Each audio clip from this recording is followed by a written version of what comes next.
महामारी के काल में, इस संकट के काल में जब पूरा भारत बड़ी बड़ी चुनौतियों से निपट रहा है, तो हम सबको मिलकर एक तरह से साधना करनी पड़ेगी कि हम इस दुनिया को और इस देश को इन संकटों से बाहर निकाल सकें। कोरोना हालांकि बहुत कुछ हमारी आयुर्वेद की गिरफ्त में है, इतने सारे केसेस अच्छे हुए हैं, रिकवरी रेट इतनी अच्छी है भारत की, और उसमें बड़ा योगदान है भारत के आयुर्वेद का। और अब तो भारत के योगा और ध्यान का ही भविष्य है। अब कोरोना के पश्चात, पोस्ट कोरोना, जिम की तो यूटिलिटी बचेगी नहीं, भीड़ जहां भी होगी वहां की यूटिलिटी नहीं बचेगी, क्लब की यूटिलिटी बचेगी नहीं। तो जिम की यूटिलिटी अगर बचेगी नहीं तो भी तो स्वास्थ्य चाहिए, तो प्राणायाम वो तो इंडिविजुअल क्रिया है और ध्यान इंडिविजुअल क्रिया है। क्लब में आप जा नहीं सकते। जहां भी लोग सामूहिक तौर पर आनंद लेने जाते थे या एक्सरसाइज करने जाते थे, वो अब संभव नहीं है। तो ध्यान और योग की परंपरा को काफी बढ़ावा मिलेगा। तो कोरोना कहीं ना कहीं से भारत की परंपरा को बहुत मजबूत करेगा। और मैं आप सबसे निवेदन करता हूं कि अपना ख्याल रखें। खासकर युवाओं से मैं कहूंगा कि अगर आप नौजवान क्रांति का हिस्सा हैं तो आपको तो खैर टास्क मैंने दे ही रखा है। 3 काम है आपके। एक तो यूनिटी को प्रमोट करना है किसी भी कीमत पर। हमारा कभी किसी से कोई झगड़ा नहीं है, हिंदू मुसलमान, अपर कास्ट लोअर कास्ट, ये सब क्रिएटेड है। विपिन चंद्रा की एनसीईआरटी है आधुनिक भारत, उसमें आप चैप्टर 7 पढ़िए, एडमिनिस्ट्रेटिव प्रशासनिक नीतियां। एकदम सब कुछ स्पष्ट हो जाएगा आपको कि किसने शुरू किया और कौन अब चला रहा है। कोई हिंदू मुसलमान का झगड़ा नहीं है, कोई अपर कास्ट लोअर कास्ट का झगड़ा नहीं है, कोई नहीं। तो यूनिटी प्रमोट करना है। एक लंबे समय तक ऐसा समाज में भ्रम बना दिया गया है कि सब अलग हैं, और ऐसी भ्रमें जब होती हैं तो हम बड़े शिकार होते हैं दुश्मनों का। तो यूनिटी को प्रमोट करना है, मोटिवेट करना है। छोटे छोटे वीडियो हिंदी में अपनी लोकल भाषाओं में, जहाँ के भी आप हैं, बलिया के हैं, आजमगढ़ के हैं, मुंगेर के हैं, दरभंगा के हैं, बंगाल के, आप जहाँ कहीं भी हैं, छोटे छोटे वीडियोस, 2-2 मिनट के वीडियोस लोकल भाषा में बनाकर और उसको फैलाने की कोशिश करें। तो यूनिटी, मोटिवेशन, ये आपका सबसे पहला प्रायोरिटी रहेगा कि ये आपको करना ही करना है। और अवेकनिंग, 3 चीजें हैं जो आपको करनी है। लेकिन 4 अक्टूबर को यूपीएससी ने दे रखा है अपना अगला प्रीलिम्स का डेट। तो इकरा ने सोचा कि कहीं ना कहीं अस्थिरता तो युवाओं में, विद्यार्थियों में, प्रतिस्पर्धियों में पैदा ही हुई। उस अस्थिरता को दूर करने के लिए इकरा ने एक प्रोग्राम लॉन्च किया है प्रीलिम्स स्पेशल को लेकर, और इस प्रीलिम्स स्पेशल जिसमें आपका उद्देश्य है इकरा का कि आपको सुव्यवस्थित रूप से रिवीजन करा दिया जाए। सुव्यवस्थित। अब इसमें 2 चीजों का बड़ा ध्यान रखा गया है। एक तो टीम का बड़ा ध्यान रखा गया है कि टीम अनुभवी होनी चाहिए। टीम बहुत इंपॉर्टेंट है। और इस टीम में जो लोग हैं, एसके झा, 25 साल का अनुभव और अनुभव के साथ जिताने का अनुभव। इकरा आईएएस ऑनलाइन प्लेटफॉर्म पे आपका स्वागत है। मैं एसके झा, आपका एक आर्मी टीचर। हम लोग बहुत ही जल्द जुलाई के मंथ में 2020 प्रीलिम्स के लिए क्रैश कोर्स लॉन्च करने जा रहे हैं, और मैं वहाँ पे आपको भारतीय अर्थव्यवस्था को तैयार करवाऊँगा। ये बहुत ही कम समय का कोर्स होगा, लेकिन उसके दौरान जो है हम लोग, कोशिश हमारी ये रहेगी कि जो भी महत्वपूर्ण विषय हैं, जो भी हमारे मेन टॉपिक्स हैं, जो एग्जामिनेशन के दृष्टिकोण से इम्पॉर्टेंट हैं, उस पर हमारा फोकस रहेगा।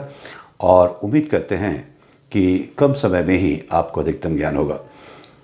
आप जो है इकरा इसके वेबसाइट पे जा कर के सारे डिटेल जो है आप ले सकते हैं, और उम्मीद है कि 4 अक्टूबर को आप एग्ज़ाम देंगे और उसमें आपका परफॉर्मेंस बेहतर होगा। बहुत ही मतलब सिविल सेवा के बहुत ही ज़बरदस्त प्रशिक्षकों में से एक हैं एसके झा साहब।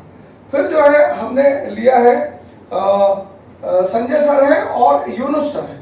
ये 2 लोग हैं पॉलिटी के लिए, संजय सर और यूनुस सर।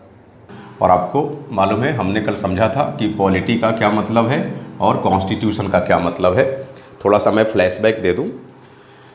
मैंने बताया था कि पॉलिटी और कॉन्स्टिट्यूशन ये दोनों ही टर्मिनोलॉजी एक ही संदर्भ को इंगित करती है, बस उसके व्यवहार में फ़र्क होता है। जैसे दोनों का जो निहितार्थ है वो देश की शासनिक प्रशासनिक व्यवस्था को संचालित करने से संबंधित है। और ये दोनों लोग बहुत जब ये भी मतलब ज़्यादा वही है ना कि कितनी तारीफें करूं इन लोगों के बारे में, लेकिन प्रशिक्षु के रूप में जबरदस्त परफॉर्मेंस है इन लोगों का। अपने नेता का चुनाव करेगा और उसी नेता को राष्ट्रपति प्रधानमंत्री के रूप में नियुक्त करेगा। तो चर्चे में मैंने कल यह कहा था कि प्रधानमंत्री को लोकसभा का सदस्य होना चाहिए, किंतु यह अनिवार्य नहीं है, मैंडेटरी नहीं है। तीसरा है हमारे केबी कोरिया सर।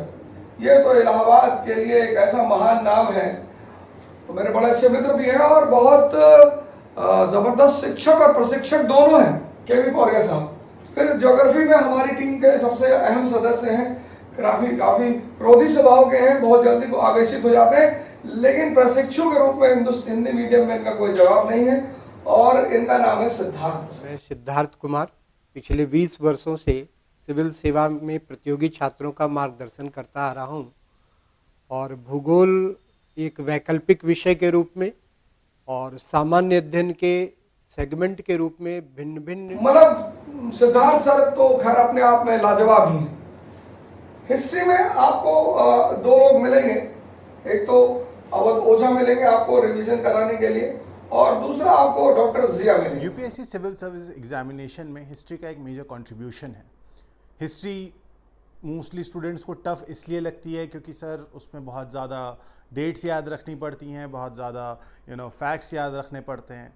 तो इकरा IAS की तरफ से हमने कोशिश की कि हम आपके इस मुश्किल टास्क को, इस मुश्किल भरे सब्जेक्ट को आसान बना दें, इतना आसान कि ये दो लोग आपको इतिहास में रिवीजन कराने के लिए मिलेंगे। और फिर वही बात मैंने कही कि प्रशिक्षु बहुत जबरदस्त हैं। अब रिवीजन का दो लोग अर्थ दो समझते हैं। रिवीजन का अर्थ यह होता है कि बहुत कम समय में, ये बड़ी इंपॉर्टेंट लाइन है, बहुत कोचिंग आपको मिलेंगी रिवीजन कराते हुए, कुछ तो फ्री में ही करा देंगी। बहुत कम समय में महत्वपूर्ण प्रसंगों पर अपनी पकड़ को बनाना, यह पहला है। कम समय में महत्वपूर्ण प्रसंगों पर अपने पकड़ को मजबूत करना, कम समय में। लेकिन यह उतना ज्यादा महत्वपूर्ण नहीं है क्योंकि आप में से बहुत सारे लोग लंबे समय से पढ़ रहे हैं, तो याद तो आपको सब है। महत्वपूर्ण जो है, जो कोचिंग के लिए जो रिवीजन का सबसे कीमती पहलू है, जिसको 99% लोग मिस करते हैं और जो सिलेक्शन का मुख्य आधार है, वो है दबाव के समय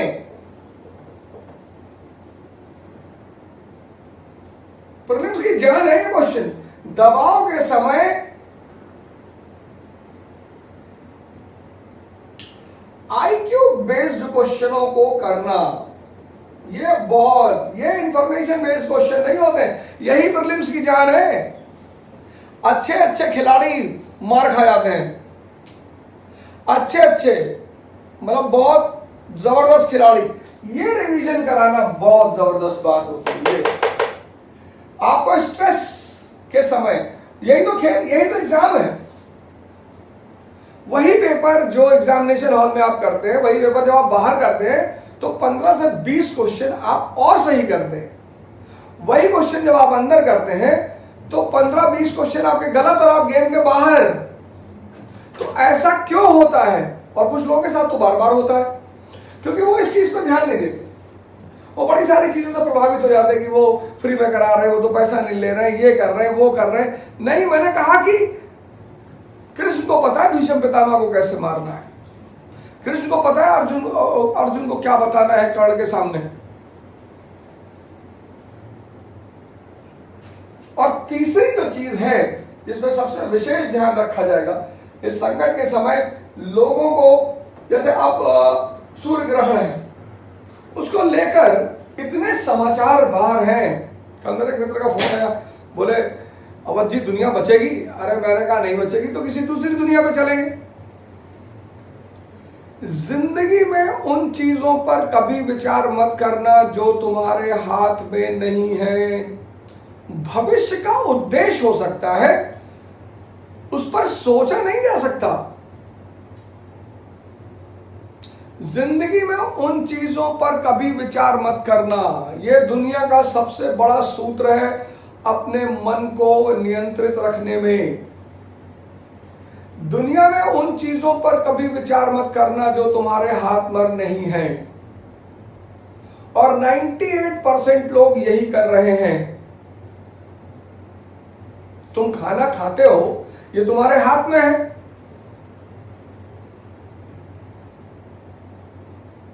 खाना खाना तुम्हारे हाथ में है, सुबह खाना निकालना तुम्हारे हाथ में नहीं है। यही है कर्म का सिद्धांत। बहुत ही क्रूड भाषा में मैंने आपको बताया।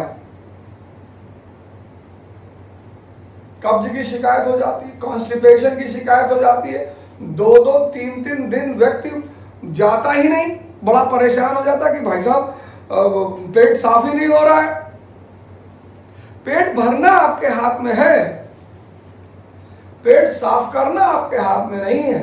बड़े नाटक करते लोग, गर्म पानी पी रहे हैं और ये सब गोल खा रहे हैं। और वो राजू श्रीवास्तव भाई हमारे बड़ा ऐड करते हैं कि पेट सफा तो रोग दफा। और बड़े बड़े लोग अपनी साधना करते हैं और कोई बात। ये कर्म का सिद्धांत है सर। दुनिया की सबसे महत्वपूर्ण बात यह है कि अगर फल भी मनुष्य के हाथ में होता तब तो ईश्वर का कॉन्सेप्ट ही नहीं होता।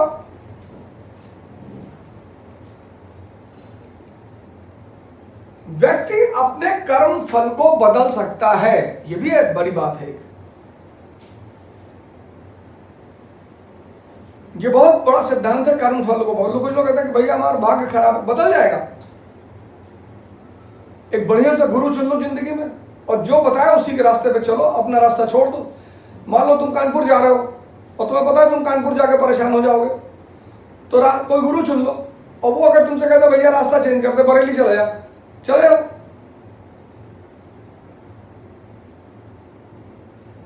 कर्म फल को बदला जा सकता है, लेकिन फल आपके हाथ में नहीं है। कलाम साहब पायलट होना चाहते थे, राष्ट्रपति बन गए भारत के, है ही नहीं। मायावती जी आईएएस बनना चाहती थी, सीएम बन गई, प्रधानमंत्री की दौड़ में है। राहुल गांधी जी बेचारे प्रधानमंत्री बनना चाहते हैं, बहुत परेशान है, पता नहीं बनेंगे नहीं बनेंगे, वो मुझे नहीं पता। लालू जी बनते बनते बच गए।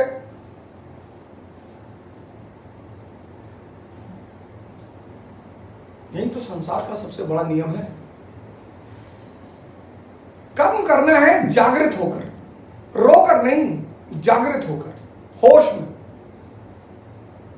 और अगर तुम आम के बीज लगा रहे हो तो आम ही निकलेगा। टेंशन क्यों ले रहे हो? तुम्हारी टेंशन है कि तुमको जल्दी चाहिए कि 22 साल में आईएएस हो जाए, 23 साल में किसी मिनिस्टर की बेटी से शादी हो जाए, ऑडी ले लें, 50-60 करोड़ रुपया कमा ले और स्विमिंग पूल हो जाए और चारों तरफ लड़कियां टॉवल ऑयल ले खड़ी हैं और गाना बजता रहे और गिटार चलता रहे। ऐसा नहीं होगा सर। जो टीवी ने आपको एक दुनिया दिखाई है ना, टीवी ने आपको एक बड़ी मायावी सी दुनिया दिखाई, झूठ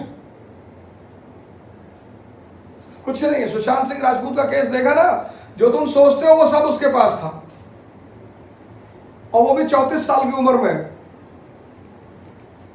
ये घटनाएं बड़ी आंख खोलने वाली घटनाएं होती हैं।